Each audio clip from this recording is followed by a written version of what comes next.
Car section. So the car section, content review, there's not really a content review. I think you just have to get straight into it.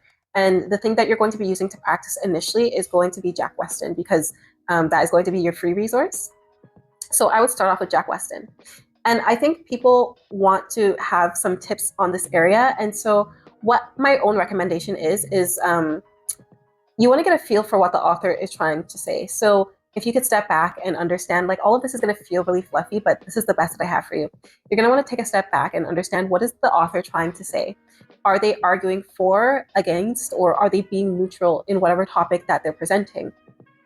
And then another thing that is really going to help you out, just because I would say Cars, I don't know if it's because I'm a slow reader, but Cars was really a test of time. So how fast can you work through reading those sections and then answering?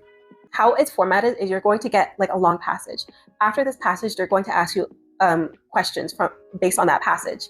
By the time you get to the questions, you might have already forgotten what exactly was in the passage.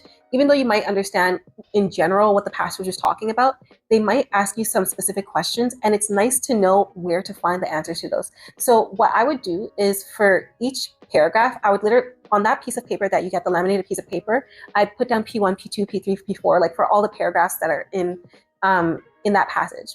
And then beside P1, if there's two things that are in that paragraph, whatever those two main things are, that's what I would write down. It could have just been one word or like a really quick sentence. And by doing that, you save yourself a lot of time when you get to the point of the test where you're answering the question. Because maybe they're asking you about, I don't know, like ancient Rome and columns or whatever. And maybe it's only in the first section where they mention that the columns had like circular, I don't know, like, but you know that the passages are really weird, right? So, or they can be really weird. But at least you know that in paragraph 1, you're just like, oh, like circular things on columns. So you know to go back to that paragraph if you need to quickly look up specifically what was that question asking.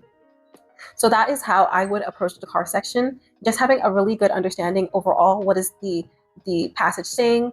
What is the author trying to argue? Like, are they for, are they against, are they neutral? And then how I would organize my time is by putting those paragraphs like P1, P2, P3 and writing a couple words per each paragraph. That is how I would approach Cars. I would advise against, this is something that people like to do to save time, but I don't think it actually is effective. I would advise against trying to go to the end, read the question, and then come back to the section. Whenever I tried that approach, I didn't find that I did well when I was practicing. So hopefully that's helpful.